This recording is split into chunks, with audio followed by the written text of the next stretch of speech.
mulai. Ini sudah ini saya sudah saya rekam, rekam, saya cek saya cek sebelum ada yang sebelum ada yang masuk. masuk. Oke, kita Oke, kita lanjutkan sambil lanjutkan nunggu yang sambil lainnya nunggu yang masuk, lainnya nanti masuk, saya nanti cek. saya save. Oke, Oke, assalamualaikum assalamualaikum warahmatullahi warahmatullahi wabarakatuh. wabarakatuh.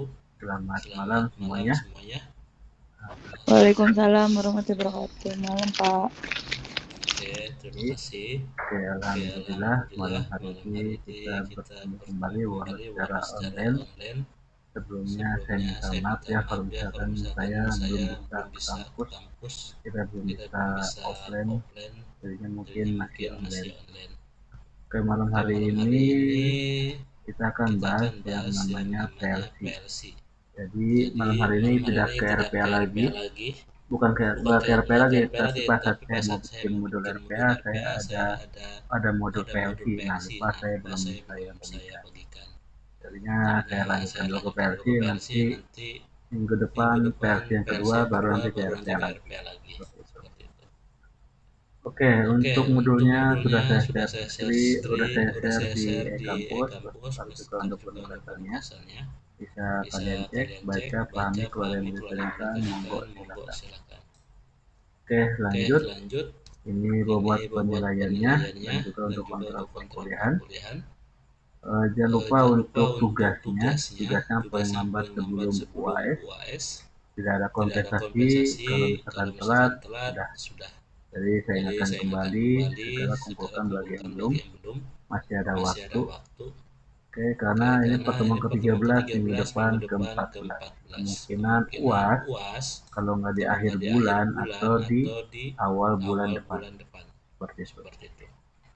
Oke, saya lanjutkan. Kita akan bahas malam ini yaitu PLC.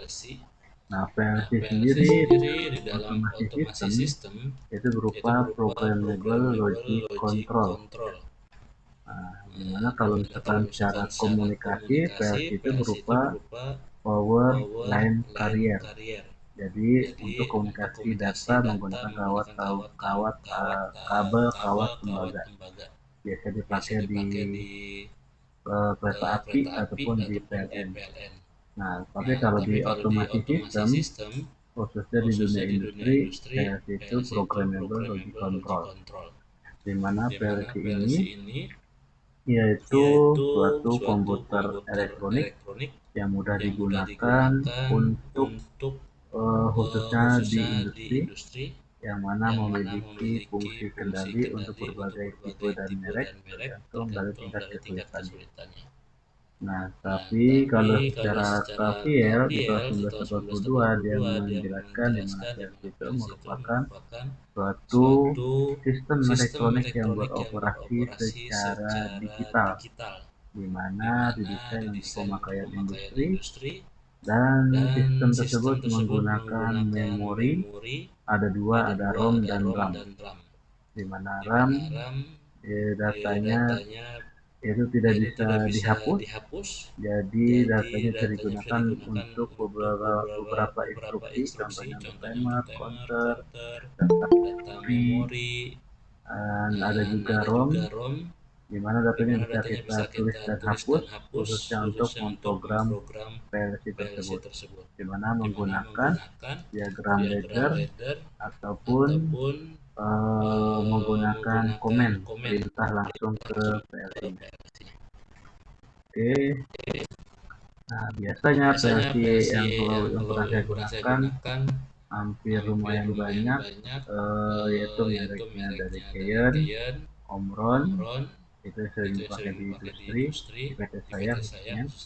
Kalau selain itu yang pernah saya gunakan Mitsubishi, Siemens, Allen Bradley.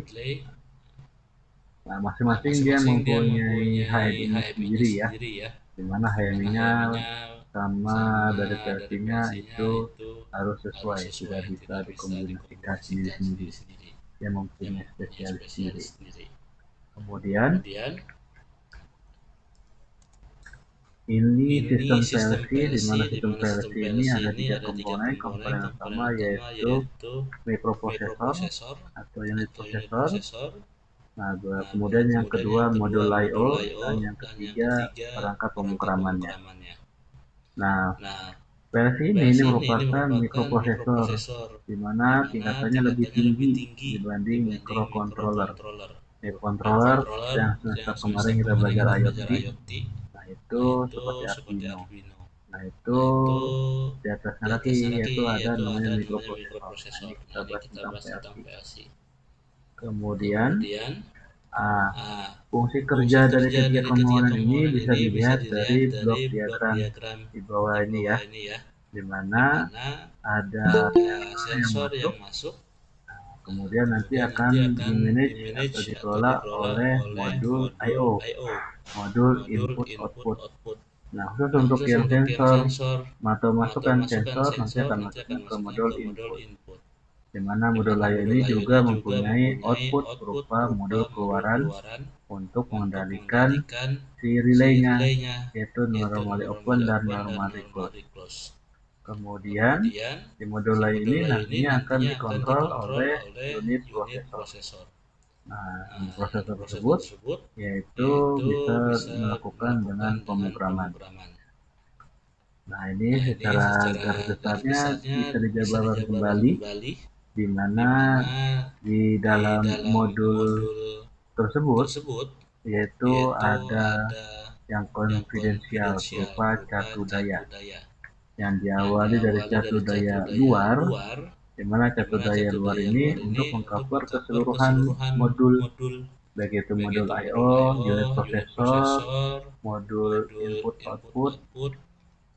Nah, bentar ya. Ini ada bapak saya yang menelpon. Mana ya?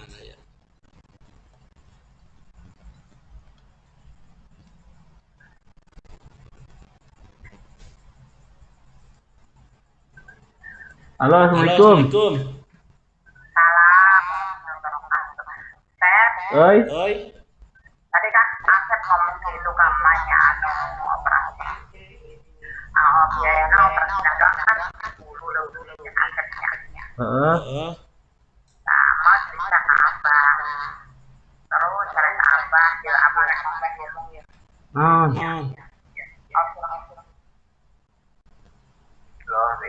Salam. Oi. Wah, mau operasi ya, terapi.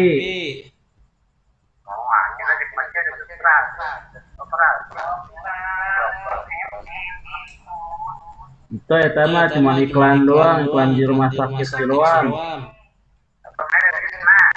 Itu. Mual, mau arek operasi mual.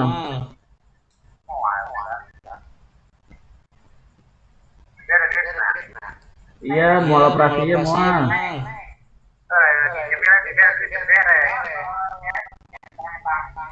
Mual, mau operasinya mual.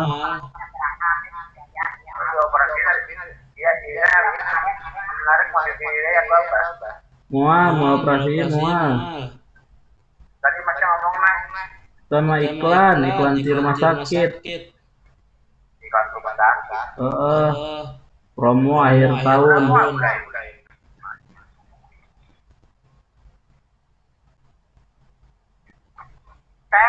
Oi.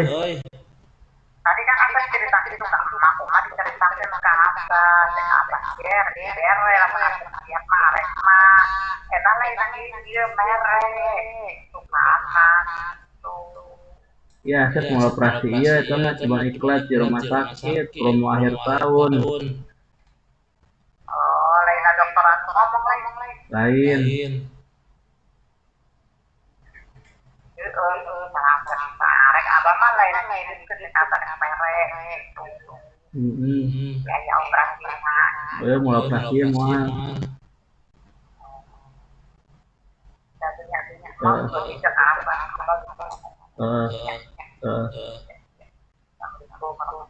Waalaikumsalam.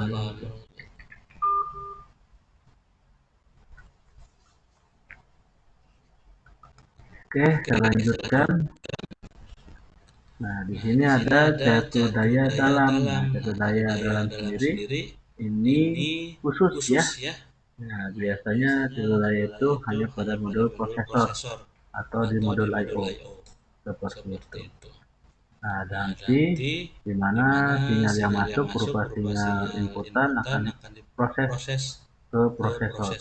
Nah, prosesor ini juga akan diproses sesuai program yang dibuat, baru nantinya akan diteruskan ke modul keluaran. Nah, dari modul keluaran baru nanti akan masuk ke perangkat keluaran berupa relay-relay seperti itu. Nah, ini penjabarannya dari modul masukan, prosesor dan perangkat keluaran, dan juga dari catur daya. Dari catur dayanya ada dua, yaitu catur daya dalam dan catur daya luar. Nah, berikutnya di PLC ada dua sinyal, yaitu sinyal analog dan sinyal digital. Nah, nanti kita akan bahas nanti minggu depan di modul yang kedua PLC-nya, di mana yaitu sinyal diskrit dan sinyal analog. Nah, sinyal diskrit sendiri ini ada dua yang sinyal yang menghasilkan dua sinyal, yakni 0 dan 1, atau true atau false, atau high atau low. Ada yang berikutnya sinyal analog. Nah, sinyal ini menghasilkan range ataupun beberapa nilai tertentu. Nah, ada batasnya, limitnya. Misalkan untuk pembacaan sinyal temperatur, ada sinyal arus, tegangan, seperti itu. Oke, nanti kita akan bahas nanti minggu depan untuk sinyalnya. Nah, berikutnya di dalam PLC ada relay. Oke. Nah, relay ini kalau sebelum adanya PLC dulu dikenal sebagai komponen yang dapat mengimplementasikan logika switching. Nah, baru di tahun 70-an relay ini dikenal sebagai otak untuk rangkaian pengendali. Nah, ketika ada PLC, baru digantikan posisi relaynya. Nah, relay yang paling sederhana ini menggunakan relay elektromekanis, di mana nanti bisa melakukan pergerakan mekanik ketika adanya energi listrik. Nah, secara sederhana, relay mekanis ini bisa didefinisikan yang pertama sebagai alat yang menggunakan gaya elektromagnetik untuk menutup ataupun untuk membuka sisa kelar. Dan yang kedua didefinisikan sebagai saklar yang bisa melakukan gerakan mekanik ketika ada energi listrik. Nah, secara umum si relay mekanis ini difungsikan sebagai satu remote control. Nah, remote control contohnya yang semester lalu yang IoT, di mana digunakan untuk mematikan ataupun untuk menyalakan dari jarak jauh. Kemudian juga bisa digunakan si relay elektromekanis ini untuk penguatan daya ataupun amplifier. Nah, di mana untuk menguatkan arus dan tegangan. Contohnya ketika kita menghidupkan mobil, starting mobil. Kemudian ada juga yang sebagai pengatur logika kontrol. Nah, contohnya yang ada di AC, kulkas, seperti itu. Nah, selanjutnya prinsip kerjanya si relay. Nah, relay sendiri. Nah, relay ini kalau di PLC itu isinya relay-relay semua ya. Ya, namun relaynya bentuknya sangat compact, kecil. Nah, berbeda kalau misalkan kita beli relay di pasaran, relay yang satuan pada gede. Nah, relay sendiri ini simple, di mana hanya dua ada di dalam komponennya, yaitu coil dan kontak. Di mana coil ini berupa lilitan kawat yang nantinya bila dialiri arus listrik maka akan menghasilkan medan elektromagnet. Nah, medan elektromagnet ini jika sudah dibangkitkan maka akan mempengaruhi armatur. Armatur ini nanti akan menggerakkan kontak dari normally open ke normally close ataupun sebaliknya. Oke. Nah, Ini contohnya kalau sudah di energize, maka dia akan bergerak sesuai dengan yang kita inginkan. Default di awalnya normally open apa normally close, nanti dia akan bergerak sesuai yang diarahkan. Nah, keuntungannya di relay yang pertama mudah diterapkan untuk berbagai macam tegangan. Tegangan operasinya bisa rendah ataupun tinggi. Kemudian tahan terhadap temperatur, kemudian reliability-nya tinggi. Nah, kemudian juga bisa kita secara independen kita hubungkan satu persatu atau misalnya secara logik juga bisa digunakan. Dan yang penting adanya isolasi logam untuk sistem safety. Nah, supaya kalau misalkan terjadi hubung singkat, maka dia akan normally open otomatis dan akan mengamankan sirkuit elektronik setelah dari rangkaian itu. Namun ada kerugiannya ya untuk yang relay, bila mana untuk posisinya NO normally open, kemudian kita drive untuk normally close. Nah, ini seringkali terjadi percikan api. Nah, kemudian suaranya juga berisik. Kemudian membutuhkan tempat yang besar karena ada posisi dan bentuknya yang gede. Kemudian kontaktornya bisa terpengaruhi oleh debu. Nah, jadi kalau misalkan terbuka, kemudian debunya masuk, nah ini nanti akan dijadikan sebagai isolator, jadi akan menghambat relay untuk bekerja. Dan juga ada limit. Nah, limit ketika nyambung putus, nah itu ada batasannya. Biasanya sekitar 10.000 kali. Seperti itu. Kemudian kalau ada yang mau ditanyakan ketika saya sudah memperhatikan thread, monggo ya. Suara saya jelas kan? Halo? Jelas Bapak. Oke. Kalau ada yang mau ditanyakan ketika saya sudah memperhatikan thread, monggo ya. Silakan. Nah, berikutnya relay sendiri ada berbagai macam relay, mulai dari yang pertama relay polaris atau relay yang dipolarisasi. Nah, relay ini spesial karena apa? Karena relay ini bisa bekerja di rentan tegangan dan arus yang rendah. Nah, di mana energi listriknya sekitar 0,1 ataupun 0,5 miliwatt. Nah, di mana untuk yang relay polaris ini ada 3 turunannya sesuai dengan posisi pin-pinnya. Jadi pinnya itu bermacam-macam, ada 3. Yang pertama posisi normal biasa, ada in, ada out, dan ground normal. Nah, di mana sambungannya relay tetap pada posisi yang sama sebelum ataupun sudah diaktifkan. Bila di arus listrik, maka nanti terjadi medan magnet dan bisa di drive untuk normally dan open. Namun kalau tidak di arus listrik, maka akan kembali ke tempat awal semula. Misalkan defaultnya normally open, ya normally open, atau normally close dan normally close. Nah, yang kedua ini bila posisi normal pada kedua sisinya. Jadi ini sesuai dengan kutub ya. Nah, ada yang positif dan negatif. Nah, di sini sambungan aktifnya nanti tidak tetap, tergantung dari posisi akhir. Bila di hari arus listrik, maka sambungan kontaknya nanti akan berpindah, akan terbalik arus kutubnya. Kemudian bila tidak di hari arus listrik, maka sambungannya akan sesuai dengan posisi akhir, posisi negatifnya. Jadi dia berpindah ataupun berputar.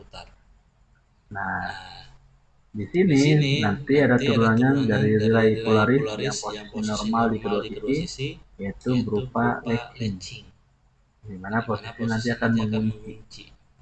Nah, seperti itu. Kemudian yang terakhir untuk relay polaris, yaitu di mana posisi normalnya ada di tengah. Nah, di mana posisi yang tengah ini dia relaynya ini tidak aktif, maka tidak ada satupun saluran yang bisa menyambungkan ke posisi si relay karena posisi kontaknya ada di tengah. Bila di arah listrik, maka nanti arah arusnya akan berubah ke posisi di kiri ataupun di kanan.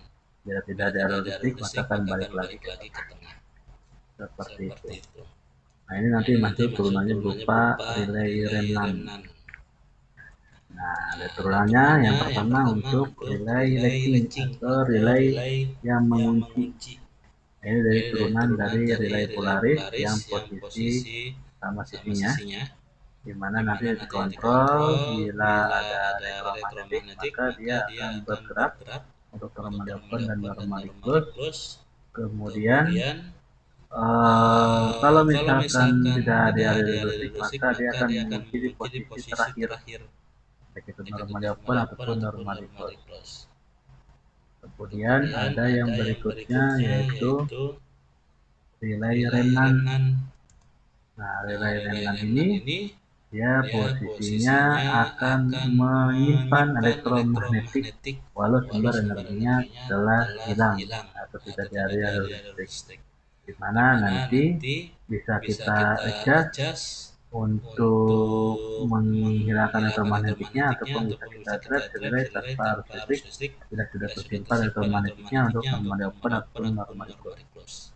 Nah, untuk menghilangkannya bisa untuk kita shortcut untuk kedua pinnya, di mana harus positif untuk normally open dan untuk mematikannya harus negatif.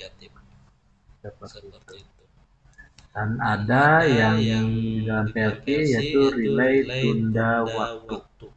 Nah, relay tunda waktu ini ada relay yang menggunakan memori atau dari RAM, yaitu berupa fungsi delay atau tunda waktu. Untuk relaynya ada, untuk konfigurasinya sendiri ini ada dua, yaitu relay tunda waktu hidup, time delay switch on, dan juga relay tunda waktu mati, time delay switch off. Nah, time delay switch on ini di-delay dulu, misalkan 5 detik. Nah, setelah 5 detik baru nanti si relaynya aktif atau normally close dari normally open. Nah, begitupun untuk yang time delay switch off, relay tunda waktu mati. Jadi di delay dulu, misalkan 5 detik, sekali 5 detik, baru nanti si relaynya mati atau normally open. Seperti itu. Nah, ini konsepnya di mana ada relay dari saklar dan ada modul tunda waktu. Nah, di mana menggunakan dari konsep delay ataupun dari berupa komponen timer. Kalau dari luar dari komponen untuk delay sendiri itu namanya timer. Nah, kalau di PLC sendiri sudah dibenamkan untuk timernya, tinggal kita bisa gunakan modul tersebut. Nah, ini untuk konsep time delay switch on, dan ini untuk konsep time delay switch off. Jadi sama-sama di mana dia akan bekerja setelah tunda waktu itu bekerja, baru selanjutnya si relay mati ataupun hidup. Oke. Selain dari relay ada yang namanya kontaktor. Oke, nah kontaktor ini sama nggak seperti relay? Sama, ini sebagai switching, namun berbeda bentuk. Nah, biasanya kontaktor ini bisa kita kontrol secara langsung lewat I/O dari PLC. Ini nggak bisa langsung dari kontaktornya ya, ataupun bisa lewat manual dengan menggunakan tuas. Nah, biasanya si kontaktor ini digunakan jika kita ingin mengontrol daya yang tinggi dengan beban yang rendah, ataupun beban yang tinggi dengan daya yang rendah. Contohnya misalkan yang ada di rumah-rumah itu, ini misalkan pemakaiannya melebihi dari arus tegangan jala-jala dari PLN. Nah, nanti dia ngejepret, nah, turun tegangan. Nah, si kontaktornya inilah yang akan menyelamatkan ataupun yang membatasi arus beban yang berlebih. Oke. Nah, si kontaktor sendiri ada 3 macam. Ada kontaktor yang elektromagnetnya dilindungi, contohnya yang ada di PLN di rumah di dalam meteran listrik. Kemudian ada juga kontaktor dengan elektromagnetik inti, Nah, ini biasanya si kontraktor yang ada di dalam sistem yang digunakan untuk eh, trafo ataupun untuk perjalanan di motor 3 pas, single pas, seperti itu digadu-gadu induk. Kemudian ada juga dari kontraktor dengan armatur sistem engsel. Nah, biasanya ada di peralatan elektronik, contohnya misalkan dispenser. Nah, bisa untuk air panas, air dingin, hemat energi, dan masih banyak yang lain. Seperti itu. Oke, ini keuntungan dan kerugian jika menggunakan kontaktor. Oke, berbeda dengan yang relay ya. Nah, kontaktor ini bisa kita gunakan untuk beban yang tinggi dengan menggunakan beban yang rendah. Ataupun beban yang tinggi bisa kita aktifkan dengan beban yang rendah. Ataupun sebaliknya. Kemudian ada isolasi logam untuk sistem safety-nya supaya terjadi hubung singkat, maka akan memutuskan sumber source-nya supaya peralatan elektroniknya aman. Kemudian sedikit perawatannya, bahkan mungkin tidak dirawat sama sekali. Contohnya kontaktor-kontaktor yang ada di rumah-rumah yang samping dekat meteran listrik. Kemudian juga tidak terpengaruh oleh temperatur, baik itu hujan, panas, dan sebagainya. Asal tidak kena air saja, tidak short. Nah, kerugiannya yang pertama mudah sekali aus. Jadi kotak-kotak yang di rumah itu kalau sering dimati hidupin, lama-lama itu putus untuk armaturnya. Jadi untuk men-set kontak normally open dan memory close itu akan putus. Nah, sekali mudah kali aus. Dan ukurannya besar ya, dan bisa terlihat dan mungkin sedikit berat. Nah, kalau misalkan semakin dayanya tinggi, untuk tegangan tinggi atau arus tinggi, nah itu sedikit berat dibanding sebelumnya. Dan juga bisa menimbulkan suara kalau ngejepret, dan juga ada batas limitnya untuk menyambungkannya. Nah, ini bisa sampai 1000 atau 10.000 kali seperti itu. Oke, ini untuk pertemuan malam hari ini kita bahas tentang PLC bagian pertama. Minggu depan kita bahas PLC bagian yang kedua. Tugasnya bikin resume untuk pertemuan hari ini, bisa di Word ataupun di PDF, nanti dikirimkan di pertemuan ke-13. Oke, monggo silakan kalau ada yang mau ditanyakan. Nah, di luar jam kuliah juga bisa ya, kalau ada yang mau ditanyakan bisa WA ke saya, Japri ataupun di grup ataupun email. Monggo silakan kalau ada yang mau ditanyakan.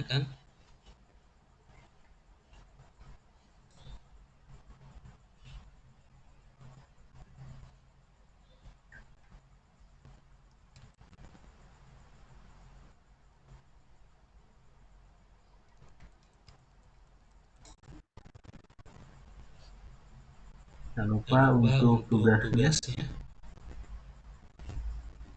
jangan sampai lupa apa sebelum UAS. Kemudian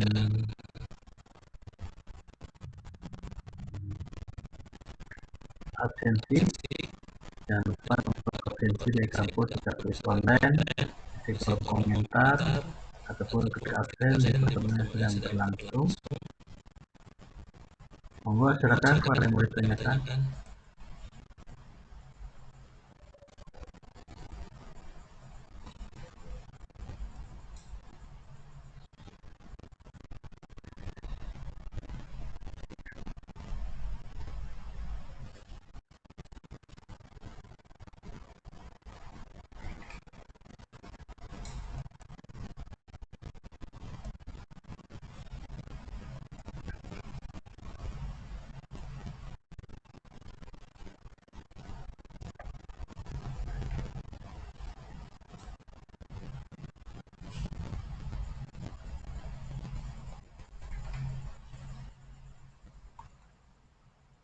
Tidak ada yang ditanyakan ini. Halo, terdengar suara saya?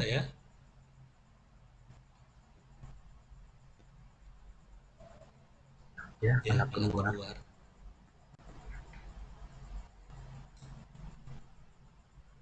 Nah, keluar lagi. Terdengar Pak, terdengar. Ada yang mau ditanyakan? Cukup Pak, sepertinya. Oke, kalau gitu saya akhiri. Nanti kita ketemu lagi minggu depan. Jangan lupa, Baik Pak. minggu kan depan kita masih online juga ya. Mohon maaf sebelumnya. Baik Pak. Oke, saya akhiri. dari topik Waridaya. Wassalamualaikum warahmatullahi wabarakatuh. Waalaikumsalam. Waalaikumsalam warahmatullahi wabarakatuh.